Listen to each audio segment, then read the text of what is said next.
Hi, this is Frank Vaughn for JiraBytes. Today I'm going to show you what happens when you accidentally delete your custom field context. First thing I'm going to do is, not that one, grow the size of the screen a little bit so that you can read it a little easier. I hope that's better. Okay, so actually that's not what I wanted to show you. That's my data center version. Since most people are on the cloud version, I'm going to do this on the cloud. So as you can see here, I have three projects, Service Desk 1, Service Desk 2 project, and then a third one I just added called Frank Product Line. This is a very simple, straightforward example, but I think it illustrates the point. Okay, so what I'm going to do is jump over to Custom Fields, and we'll get right to it. Okay, so this is Custom Fields, and I happen to know that for this particular custom field, it's on page 3. And the field I'm going to show you is called Retrospector. So I'm going to do a future video on how to create issue type security for things like retrospectives, where you only want a subset of the team, the Scrum team, to be able to view these issues, namely just the developers. But that's for a future date. Right now, didn't want to click that. Right now, what I want to show you is, as I alluded to in the beginning, what happens when you delete. If you look over on the right, you can see I'm hovering over context and default value. I'm going to click on that. Okay, and I hope this is readable. No, okay. See, it only grew the screen for. I don't want to re-record this whole video just for that. So I hope this is readable. I had clicked on custom field context. And as you can see here, I have two contexts. I have one for Customer Service Desk 1 and another one for Customer Service Desk 2. And it doesn't matter what these issue types are. It's just I've selected a number of issue types for which I want a custom context. And the one that's going to get us into trouble, it's not because there's anything significant about this issue type, but it's because what I'm going to do is add another project with a like issue type, for Retrospector. Okay, so don't get too thrown by this default configuration for scheme for Retrospector, and I've got 5 issue types here. Just watch. The most important thing is just watch what happens when I add another project, and don't pay attention to the hand-eye coordination. Okay, so I'm going to click Edit Context. All right. Now I'm going to go through, and I've got a project. It's a development project, and all I want is a context for one issue type. And now watch what happens. I'll try to go slow so I don't have to repeat this. Notice there's 2 projects with a number. Okay, I gave away the reveal. They have a number of issue types associated with them. And now I'm clicking on Frank Product Line, and I want to add retrospective. Watch what happens.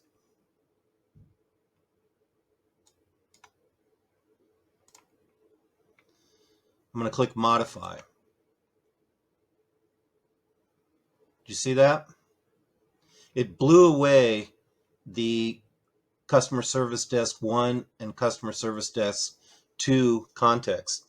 Now, this is precisely why you want a staging environment or a dev environment or both. It's for cases like this. This is just one case where you've gone in and you've unintentionally blown away your context. Now, you say, well, that doesn't seem so bad. That was just 2 projects. Yes. Now, let me give you a real-world example. I've made this mistake a couple of times, maybe even 3 times. If you make it once, try not to make the same mistake twice. And if you make it twice, definitely try not to make it 3 times. So I have personally blown away the context for 60 engineering projects. Not intentionally, mind you. I just thought this would be a quick 1-minute job. I came in, and what I forgot to do is hit the control left click. If you don't press down on the control button, basically whatever you click on overwrites all your previous context, blows them away. Does that make sense? Hope so.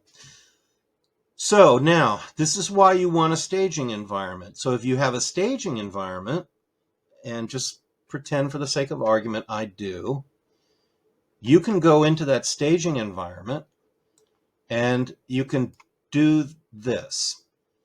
Just pretend there's your staging environment is intact. I can put the cursor below Frank product line and do this.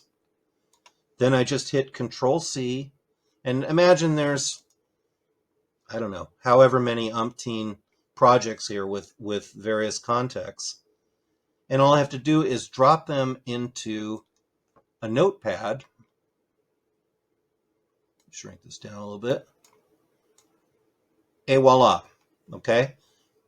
There's my old configuration. I can see all the various issue types. I had a service request, problem, a retrospective, a post-incident review for customer service desk 1 and 2.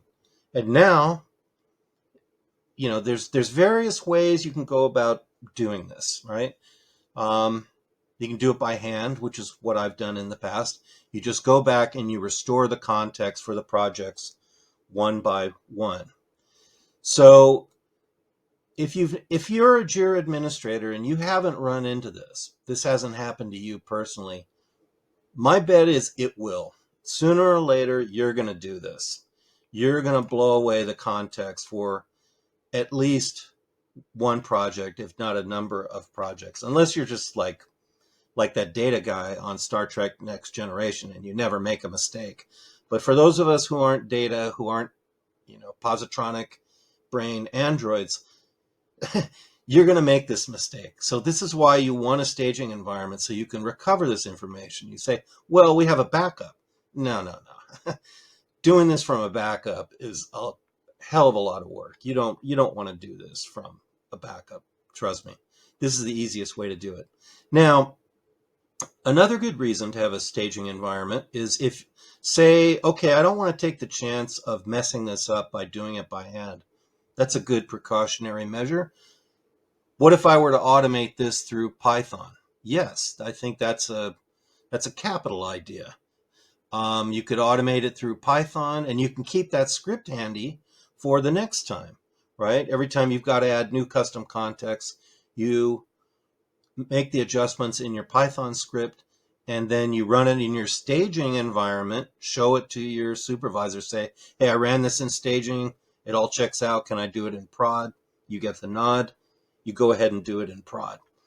What's that other one for directly manipulating the API? Oh, it's from Microsoft. I'm sorry, I'm drawing a blank. It's the PowerShare. I don't know. It's the Microsoft utility that you can use for working with APIs, or whatever your utility of choice is. You can create scripts and do this through automation, which admittedly would be a lot safer. Okay, I think that about covers it. It's a short video, well, relatively. It probably went longer than I thought, but just to show you kind of how this works. So let's say I'm trying to restore this. Okay, this is the long way. Like I said, you could do this through automation, but I want to get my system back to how it was. So now I click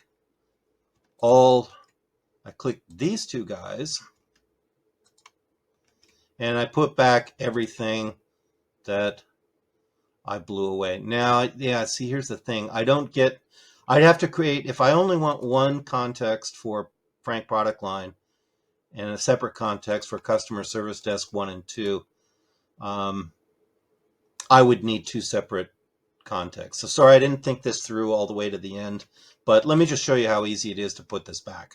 So I want a retrospective, I want a system problem, system change, system requests with approvals. Oops, the zoom button there. Now you can take your finger off the control button as you're scrolling around. Submit a request, system incident, post incident review. I have my finger on the control button and I hit modify. And there you go. Do you see how that worked? I cut and pasted this from my staging environment, and then I just went in and did it by hand. So, and it doesn't take long, even with 60, even if in the hypothetical situation where you blew away 50, 60 projects, you can make relatively short work of it. You can get it done in about 10 minutes, 15 minutes. But boy, are you going to have people